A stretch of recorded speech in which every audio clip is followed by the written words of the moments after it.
It's the Fitness Lab Pittsburgh Podcast, a new episode every week. A podcast about movement, part of making your life complete.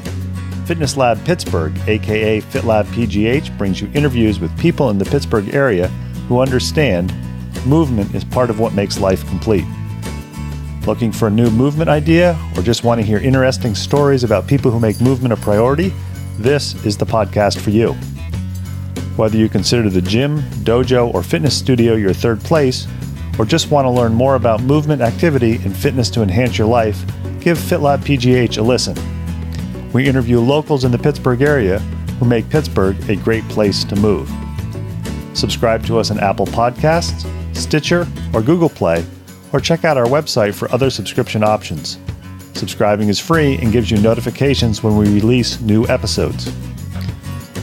Each podcast episode will be long enough to pique your interest and short enough to hold your attention. Have an idea for an episode? Know somebody we should interview? Or just want to connect with us? Drop us an email, fitlabpgh@gmail.com, or follow us on Twitter or Instagram at FITLABPGH. Already a fan of FitLabPGH? Check out our sister podcast, Moving to Live. Moving to Live is a podcast for movement professionals and amateur aficionados. Moving to Live offers weekly interviews with movement professionals featuring topics from career development to coaching tips and education resources to advice for parents of student athletes. We look forward to hearing from you, and we hope you enjoy our next interview, starting now.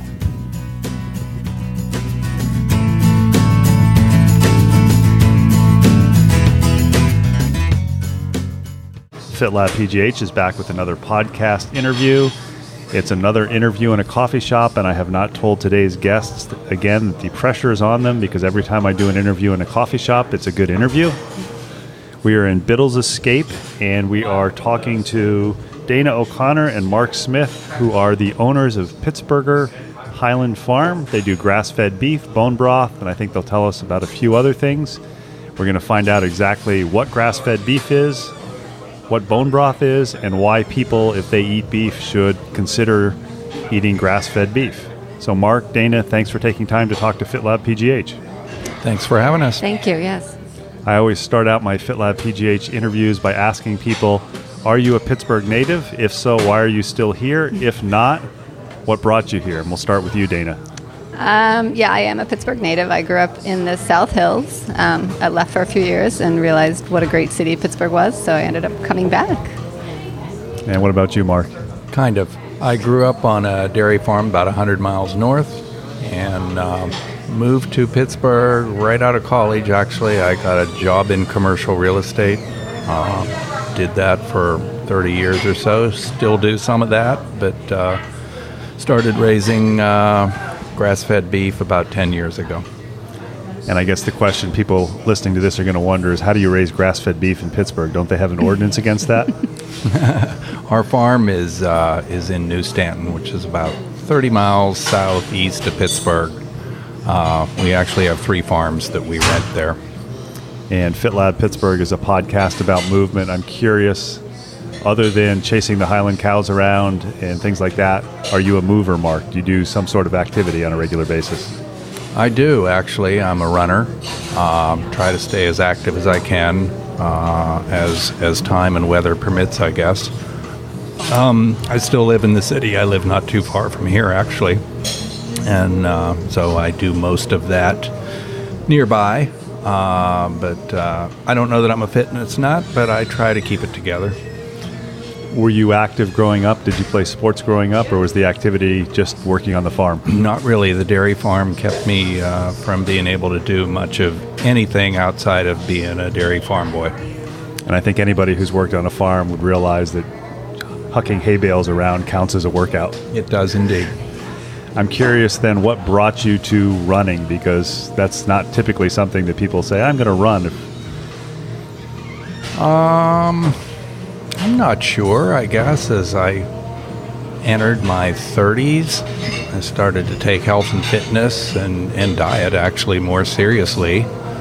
So I was not a runner growing up at all. So I just started doing that as a hobby. I did, just because of proximity to a gym where I live, do some martial arts training for 5 or 6 years. What I do now doesn't give me time to do as much of that as I used to, but we did a lot of running there as part of the training. So I started to take it a lot more seriously and actually did the half marathon 4 years ago. And finished, I might add. And got a t-shirt. I did get a t-shirt. Dana, what about you? Are you a lifetime mover, and do you move currently?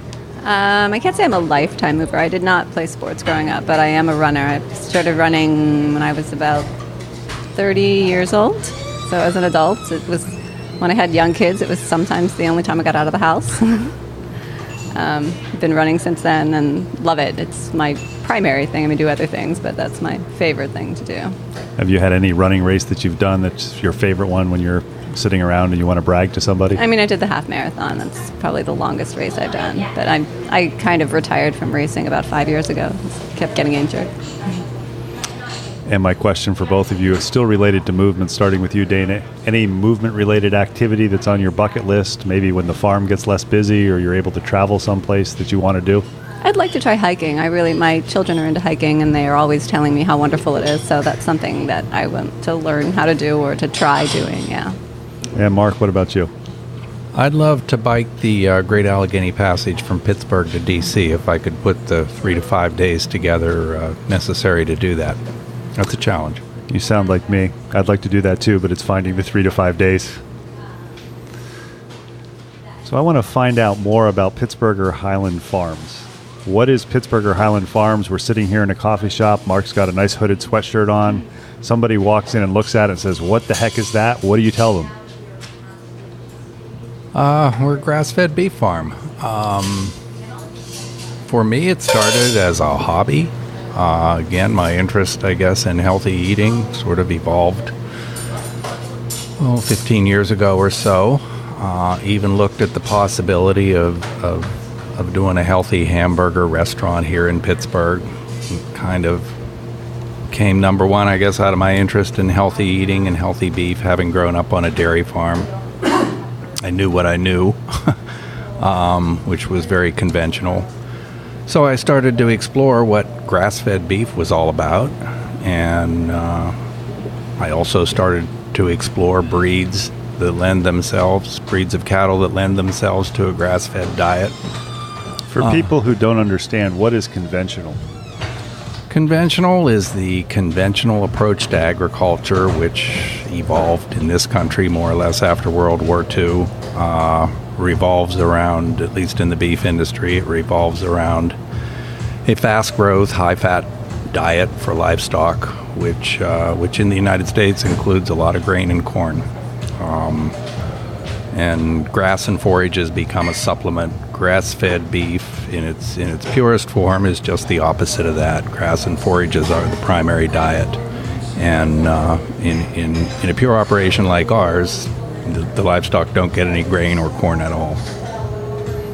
And Dana, how did you get involved with Mark for the Pittsburgher Highland Farms?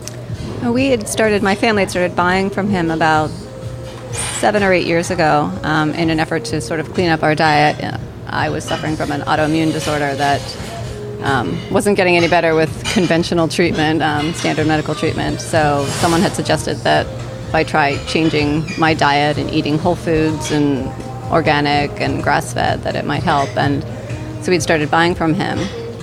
Bought a whole cow, and then 6 months later, I think we bought another whole cow. We gave a lot of that away. We didn't eat all of it. But it made a huge difference, and we were converts at that point, that this was an important thing for people to be able to have access to. And Mark was interested in expanding his operation and needed a partner at that time. Couldn't do it on his own. So we talked and formed a corporation and went from there. Started growing. I'm always curious. I'm in the health industry, obviously, and I'm always interested when people talk about changing their diet. How difficult was that? Are there foods that you missed when you started doing it, or did you realize, oh, this isn't as bad as I thought it was going to be? Well, for me, because I noticed an immediate change, I have to say I've never looked back. I know for a lot of people that it's a difficult thing, food addiction they call it. But for me, I knew what a difference it made and how badly I felt if I didn't do this. So it never happened. I mean, I gave things up and never looked back. Pasta, bread, processed foods and things like that. It was a little harder for my family who didn't have the same sort of physical reaction that I did, but for me, not so much. Do you think they sneak out at times when you're not around? Oh, they do, and I'm not strict about it with them, especially my kids, because I don't want to create any issues around food, but yeah. So for you, you noticed an immediate difference, like, well, even if I miss this because I feel better, I'm okay with that. Definitely, yeah. And Mark, you mentioned a few minutes ago that you became interested in your health and healthy eating. What was it that made you look at what you were eating? Family history. I come from a fairly healthy family, but there is a history of heart disease, high blood pressure, that sort of thing. So, certainly in my teens and 20s, those weren't important issues to me. I don't know if they are for anybody at that age. In my 30s and 40s, I started to pay a lot more attention to that. I lost a brother at age 40 of a heart attack about 20 years ago, so maybe that opened my eyes as much as anything. And it was probably shortly after that I started to at least pay attention to my diet. I certainly didn't have the dramatic change that Dana described in hers, but at least started to pay attention to what I was consuming. And I like beef, always did. I mean, I grew up on a dairy farm, but we ate a lot of beef, and that's always been a big part of my diet. So, I asked the question, what do I need to do to consume more healthy beef? I'd rather not stop doing this, as a lot of people do. A lot of people don't eat red meat just because of the rap that it has. And that's what led me to explore the grass-fed movement. One of the things they often say is genetics sucks because you really can't outrun your genetics. That's what my doctor said. Last time he checked my blood pressure, I said, what can I do to stop this? And he said, not much. Heredity's catching up with you. And you mentioned that you grew up on a dairy farm where it was a typical conventional dairy farm. What was your family's reaction when you said, hey, I'm going to try a little hobby grass-fed beef? Did they look at you that you were crazy, or you jumped off the deep end? Their reaction was, and still is, oh, you're one of them. And I'm quoting my brother, who still milks cows. He still runs the family dairy operation that's been in our family for generations, actually, in the same place. I think they're at the very least intrigued, if not proud, that I've kind of come full circle back to cattle, which is what we grew up with. I don't know that they understand what we do or why.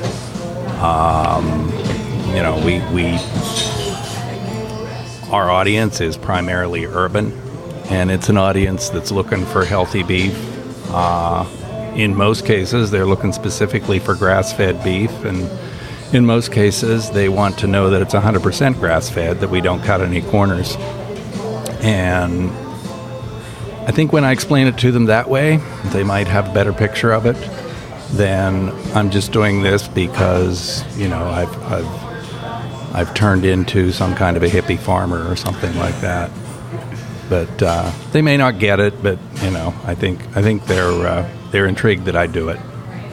And I'm curious, Dana, what led you to grass-fed beef as part of a way to change your diet? Was it reading? Did somebody recommend it? It was part of the paleo diet, which is something that I had become interested in and had been suggested by a friend at that time. An important part of it, obviously, to sort of cut out grains at all levels of your diet. What you eat, you are what you eats.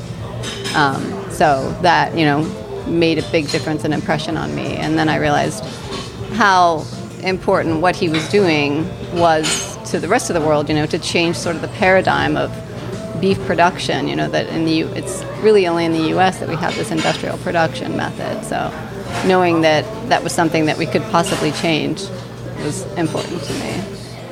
So I grew up on a dairy farm, so I have just enough knowledge to be dangerous, so I'm going to defer to the experts. And Mark, you described that you grew up on a dairy farm. How do the cattle that are on dairy farms, as far as the breeds, because I know there's Holsteins and Jerseys and Guernseys and a variety of others, how do they differ from Highland cows? Well, as cattle have evolved in at least in their domestic presence, which has been hundreds, if not thousands of years, cattle have evolved into two basic categories, beef cattle and dairy cattle. Dairy cattle have been bred genetically over the centuries to produce lots of milk. Holsteins are certainly the most familiar dairy breed, black and white ones. They're big. They have intensive mammary systems, and they produce lots of milk, which is why you see most of them, more of them than probably the other breeds. The other breeds you mentioned, Guernseys, Jerseys, Ayrshires, Brown Swiss, and some other lesser-known breeds produce milk that's higher in fat content. Specific purposes for that would include butter, ice cream, cheese. Those are specialty markets, but bulk milk, Holsteins do best. Beef breeds, if you look at the physical characteristics of those animals, dairy or beef, beef are beefier animals because they're bred to produce meat. And certainly the most popular among beef breeds would be Angus, at least in the United States. But there are probably hundreds of other breeds. More common in the United States among the other breeds would be Herefords, Charolais, Simmentols.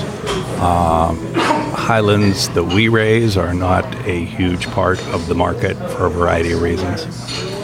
What are like one or two reasons why they are not part of the a large part of the market? They don't get as big as some of the other breeds. Body frame a little smaller, and they don't grow quite as fast. And I know that there are some dairy farmers who choose to have cattle that produce, or dairy cows that produce milk with a higher butterfat content because they can sell it for more money. And you said it's a specialty market, so some farmers kind of say, is it a volume that I want, or is it a fat percentage so I can sell it for more? It sounds like with Highland cows, you made a decision that I'm going to go with a smaller cow because maybe there's a reason that I think I can be more successful with this than the typical breeds. Is that correct?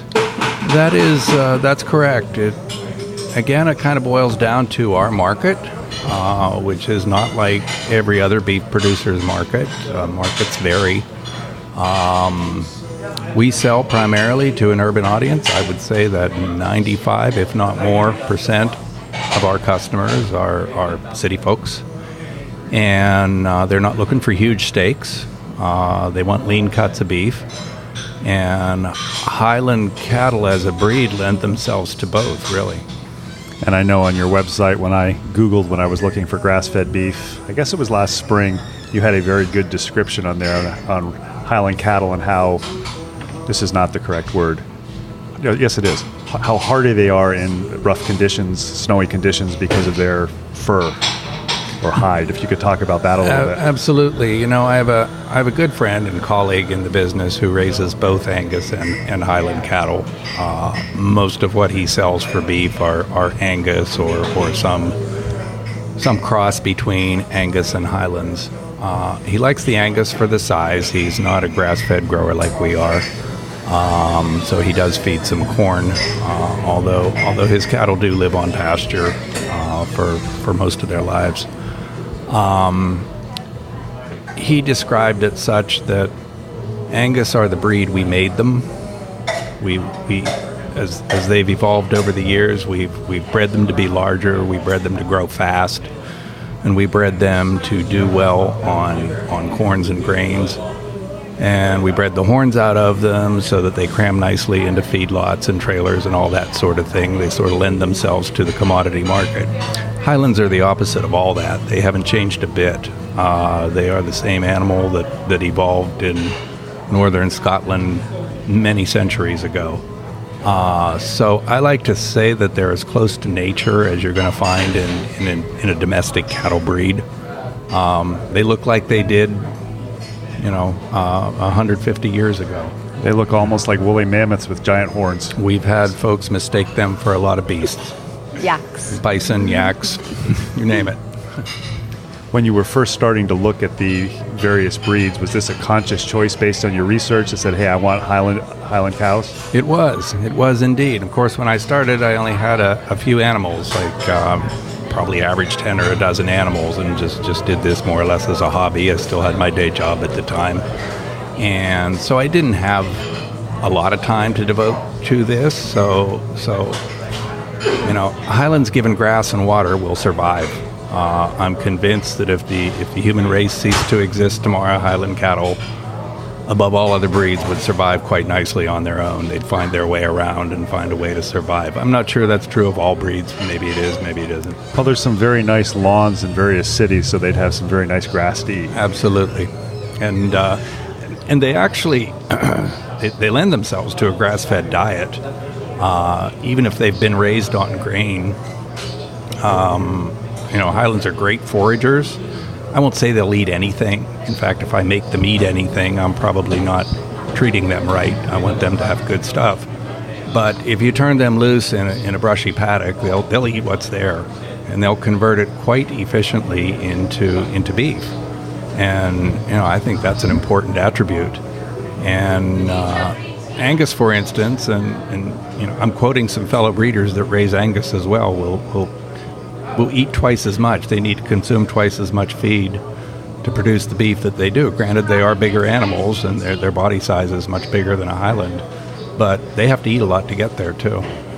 And I know for people who are looking for meat outside of the typical what I can buy in the grocery store, the family pack that's cheap, you sometimes look and you hear terminology, grass-fed, grain-fed, grain-finished. Can you kind of just define what those different things are so people who are listening and understand what exactly the difference is with grass-fed beef? I'll do my best. There's a lot of terminology out there, and it can be pretty confusing to the average consumer, I think. Grass-fed to me means that they've never had corn or grain, that the cattle have never consumed corn or grain at any time in their lives. There is no USDA or otherwise standard definition of what grass-fed actually means. Or standard, I should say. The USDA does, in fact, have a definition of what grass-fed is supposed to be. And it can include grains like wheat, barley, and oats, but it has to be in an immature stage. In other words, it hasn't matured to the seed point. So it's essentially a grass. It's a grass, indeed. It hasn't turned into a grain.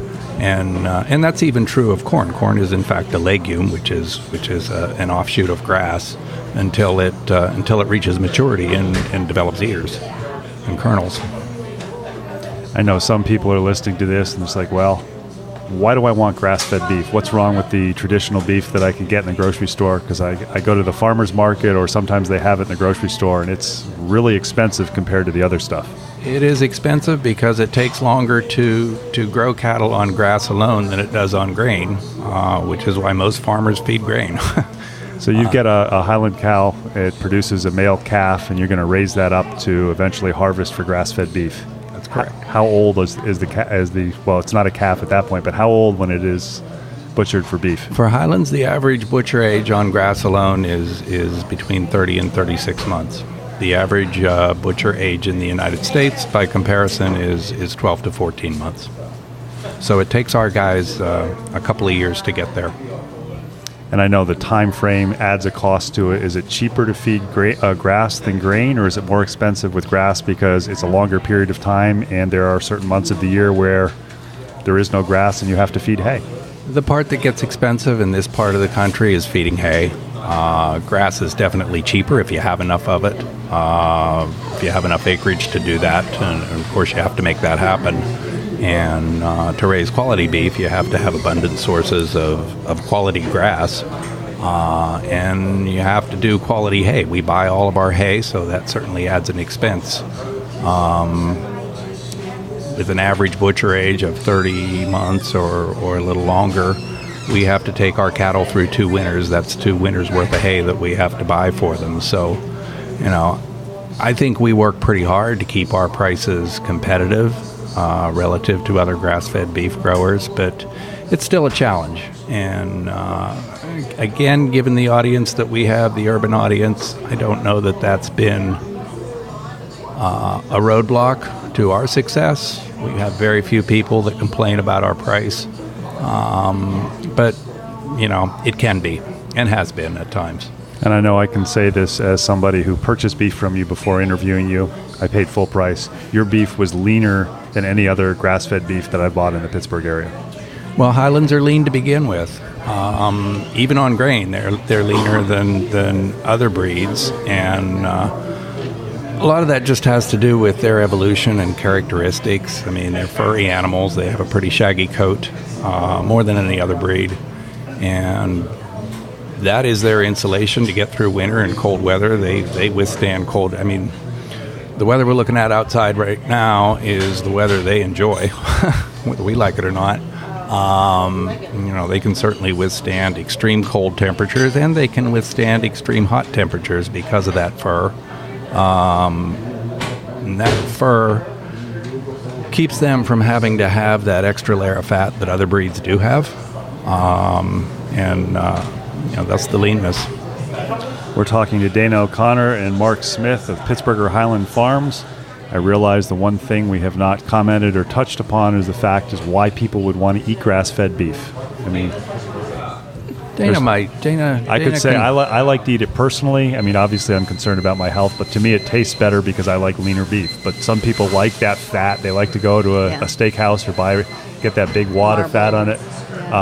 But there are reasons why people would pay essentially a premium for this. What are some of those reasons? Well, it's not their natural diet. Grains are not a natural diet for cows. They were bred and evolved to eat grass. So eating grains, they don't develop in a way that's ideal for them nutritionally.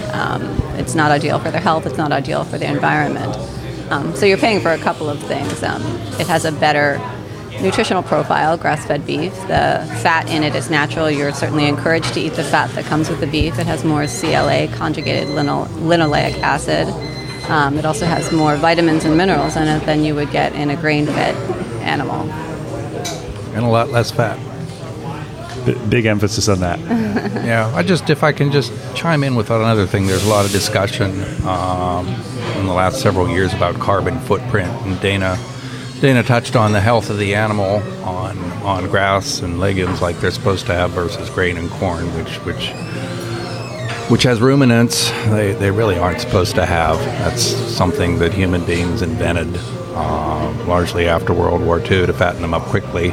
And part of that was, the United States was feeding a hungry world at the time, so we needed to produce a whole lot more beef a lot more quickly, and grain and corn served the purpose of doing that.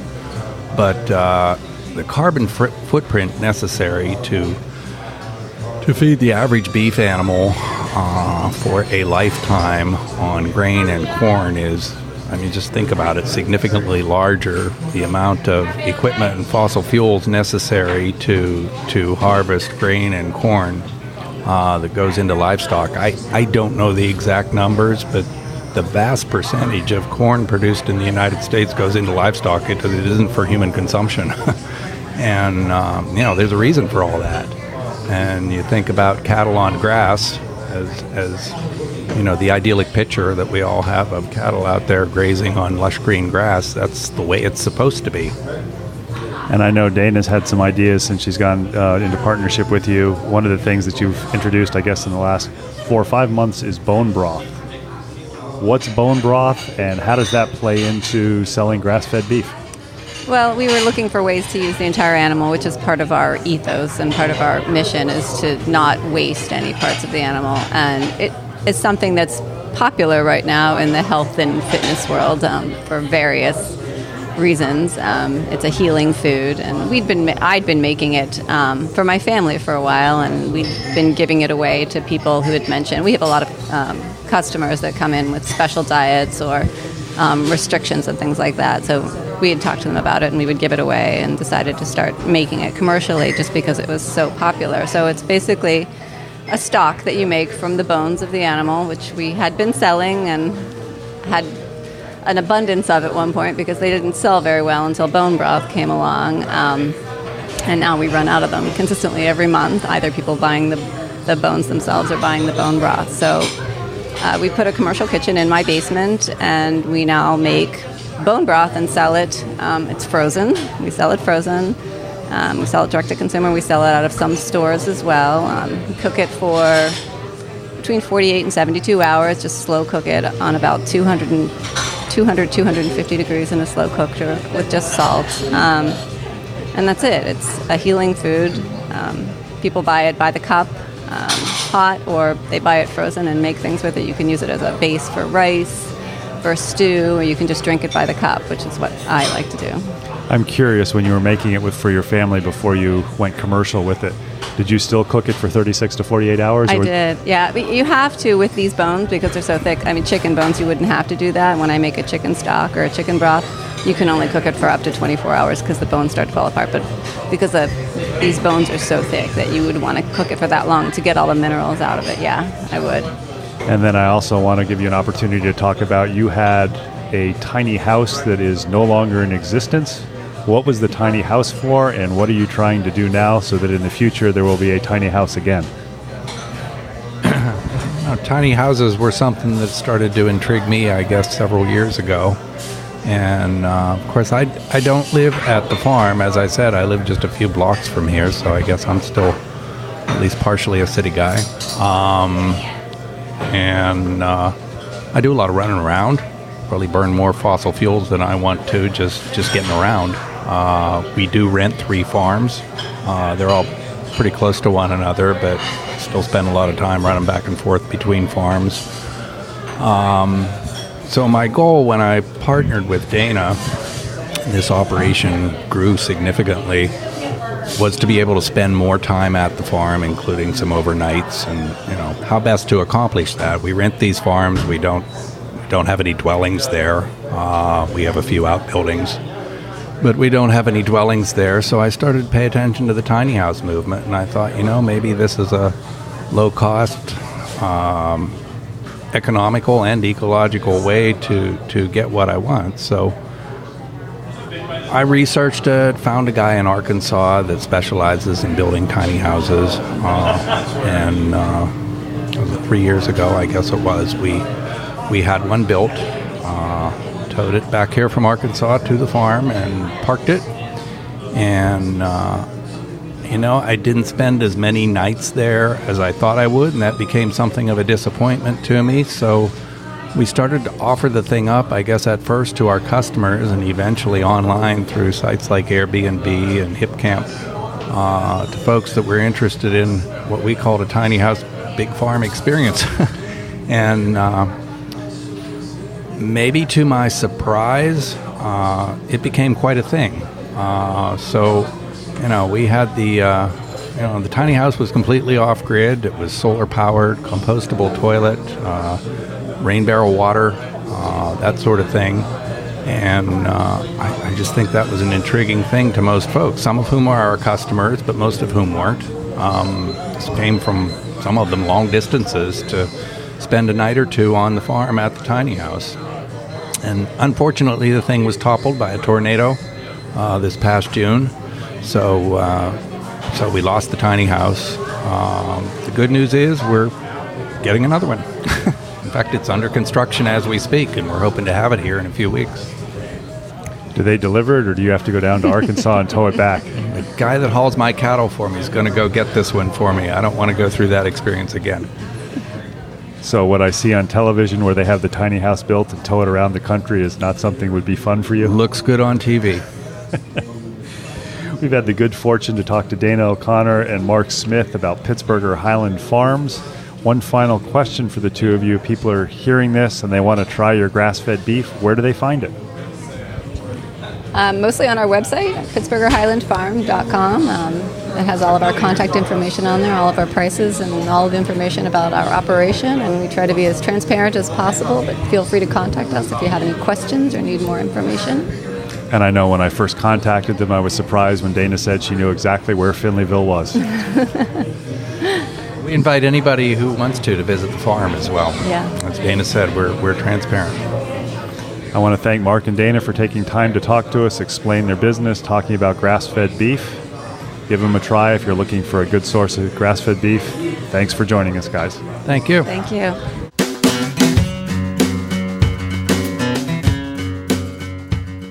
Thanks for listening to the latest episode of FitLabPGH, brought to you by Moving to Live. Intro and exit music is Marathon Man by Jason Shaw. Check out the show notes for contact info for our latest guests, links to other information mentioned in the episode, and links to our sister podcast, Moving to Live. Moving to Live is a podcast about movement and exercise for professionals and amateur aficionados. Moving to Live offers topics from career development to coaching tips and education resources to advice for parents of student athletes. You can subscribe to us on Apple Podcasts, Stitcher, or Google Play, or check out our website for other subscription options. Your free subscription gets you notified when we release a new episode. Questions, comments, suggestions? Email us at fitlabpgh@gmail.com or follow us on Twitter and Instagram at fitlabpgh and like us on Facebook. If you enjoy our podcasts, please tell your friends about us and consider leaving us a review on Apple Podcasts. Make FitLabPGH a go-to place to learn more about movement in the Pittsburgh area. Until next time, keep on moving.